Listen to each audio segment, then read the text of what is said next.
শুভ বিকেল বন্ধুরা। আর আজকে তোমাদের সঙ্গে একটা শেয়ার করব। রোজ রোজ দেখো একঘেয়েমি ডিম খেতে ভালো লাগে না, তো নতুন করে একটু নতুনভাবে করলে দেখবে ভালো লাগে খেতে। তো তার জন্য নতুনভাবে রেসিপিটা শুরু করব। তো তার আগে তোমাদের সঙ্গে দেখো কি কি কেটে নিয়েছি সেগুলো তোমাদের সঙ্গে শেয়ার করছি। আর আজকে বানাবো এগ চিলি রেসিপি। এখানে দেখো পেঁয়াজ আমি ভালোভাবে ধুয়ে কেটে খোলা ছাড়িয়েছি, রসুন, চেরা কাঁচা লঙ্কা রয়েছে, এখানে ক্যাপসিকাম, টমেটো, আদা রসুন পেস্ট করব বলে, আর এখানে রয়েছে কাশ্মীরি লঙ্কার গুঁড়ো, আর এখানে টমেটো সস, সয়া সস। এই সমস্ত তো লাগবেই, তোমরা জানো। আমি আজকে বানাবো, তো আমাদের বাড়ির প্রত্যেকেই ভীষণ ভীষণ ভালোবাসে এই রান্না খেতে। তো আজকে আমি আজকে চিকেন দিয়ে নয়, আজকে ডিম দিয়ে বানাচ্ছি। তো দেখো এখানে আমি 8টা ডিম সেদ্ধ করে ভালোভাবে অল্প হলুদ মাখিয়ে রেখেছি। আর এখানে দেখো পেস্টের জন্য পেঁয়াজ, রসুন, আদা, এই 3টে জিনিস দেখো একসঙ্গে আমি পেস্ট করব। চলো অ্যাকোয়াগার্ড থেকে অল্প জল নিয়ে নিলাম, নিয়ে চলো পেস্ট করব। তো চলো পেস্ট করে ফিরে আসছি। চলো ডিম দেখো এখানে আমি ভালোভাবে অল্প হলুদ দিয়ে মাখিয়ে রেখেছি। চলো পেস্ট হয়ে গেছে। আর এবার দেখো এখানে কড়াইতে আমি তেল গরম হতে দিয়ে দিয়েছি। চলো একটা একটা করে ডিমগুলো সব ছেড়ে দিয়ে ভেজে নেব, একদম লালচে লালচে করে ভেজে নেব, হালকা লালচে হলেই হবে। তো চলো এখানে দেখো আমার উপকরণগুলো সমস্ত সব সাজিয়ে গুজিয়ে রেখেছি। আর এখানে একটা একটা করে ডিমগুলো সমস্ত তুলে নেব, ভাজা হয়ে গেছে দেখতেই পাচ্ছ, ভেজে নিয়েছি ডিমগুলি। এবার দেখো এখানে দেখতেই পাচ্ছ বন্ধুরা, আজকে ওই কড়াইতেই তেল দিয়েছি। তার মধ্যে দেখো আমি কুচোনোর যে রসুনগুলো, বেশ সুন্দর একটা ফ্রেগ্রেন্সের জন্য এটা দেওয়া, যে খুব সুন্দর একটা গন্ধ বেরোবে, স্বাদটাও দারুণ হবে। তার মধ্যে দেখো আমি পেঁয়াজ দিলাম, আর চেরা কাঁচা লঙ্কাগুলো এর মধ্যে দিয়ে দিয়েছি, একবারে ফ্রাই হতে দিয়েছি। এক এক করে এর মধ্যে আমি ক্যাপসিকাম, টমেটো সমস্ত একবারে দিয়ে ভালোভাবে আমি এটা নাড়িয়ে ভেজে নেব। এখন কিন্তু আমি নুন দিইনি বন্ধুরা, লবণটা আমি একটু বাদে দেব। তো যাই হোক, তো দেখতেই পাচ্ছ এখন আমি লবণ দিইনি, লবণটা পরে দেব। তার জন্য এখন আমি শুধু শুধু এরকম ভেজে নিলাম প্রথমেই। তার মধ্যে থালায় ঢেলে রাখলাম।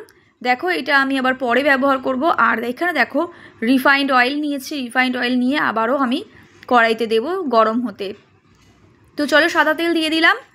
তো দেখতেই পাচ্ছ আজকের, আর অবশ্যই আজকের যদি ভিডিওটি ভালো লাগলে বন্ধুরা, এখানে দেখো এখানে মশলাটা দিয়েছি, আদা রসুন যে পেস্ট করেছিলাম সেই মশলাটা দিয়েছি তেলের মধ্যে। এটা ভালোভাবে আমি কষতে দেব, সামান্য একটু হলুদ গুঁড়ো দেব, আর তার সাথে দেব সানরাইজের কাশ্মীরি লঙ্কার গুঁড়ো দিয়েছি, দেখতে পাচ্ছ দিচ্ছি, সামান্য একটু দিয়েছি।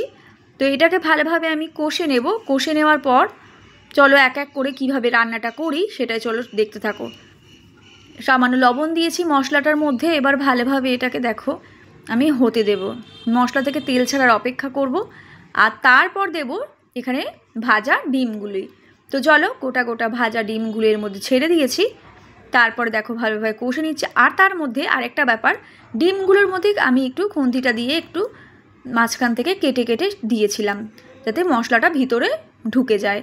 আর এখানে দেখো যে ভাজা ক্যাপসিকাম, টমেটো এগুলো ছিল সেগুলো সব মিলিয়ে দিয়েছি, এর মধ্যে ঢেলে দিলাম। দিয়ে দেখো এর মধ্যে সয়া সস দেবো, সয়া সসের পরে টমেটো সস দেব। তো টমেটো সসটা দিয়েছি, দেখো টমেটো সসটা দিয়ে ভালোভাবে আমি নাড়িয়ে নিচ্ছি। ভালোভাবে সব উপকরণগুলো একসঙ্গে ভালোভাবে নাড়িয়ে নিতে হবে। তো দেখো আজকের যদি ভিডিও ভালো লাগলে বন্ধুরা ভিডিওটিকে অবশ্যই লাইক, কমেন্ট, শেয়ার করবে। আর অবশ্যই চ্যানেলটিকে সাবস্ক্রাইব করে অল নোটিফিকেশানটাকে অন করে রাখবে। সামান্য একটু মিষ্টি দেব যাতে স্বাদটা ভালো হয়। তো যাই হোক, যদিও আমাদের টমেটো সস দিয়েছি তাতে মিষ্টি হবে, তবুও আর একটু মিষ্টি আমি দিয়েছি। তোমরা চাইলে নাও দিতে পারো, সেটা বাদ দিতে পারো, আর চাইলে এখানে দিতেও পারো। আর চলো এখানে আমি জল দিয়ে নিলাম। তো জল দিয়ে ভালোভাবে এটাকে হতে দেব। তো চলো ঢাকা দিয়ে ফিরে আসবো 10 মিনিট পর। তো চলো দেখতেই পাচ্ছ ভালোভাবে সিদ্ধ হয়ে ফাইনালি এমন হয়েছিল।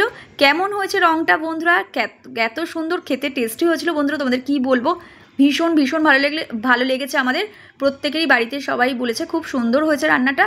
আর তোমাদের কেমন লাগছে, আর কালারটা কেমন হয়েছে সেটাও অবশ্যই বলো, আমাদের তো ভীষণ ভালো লাগছে। তা যাই হোক, ভালো লাগলে ভিডিওটিকে লাইক, কমেন্ট, শেয়ার করে দিও বন্ধুরা। আর অবশ্যই তোমরা ট্রাই করে দেখো, তোমাদেরও আশা করি এমনভাবে করলে বেশ ভালো লাগবে।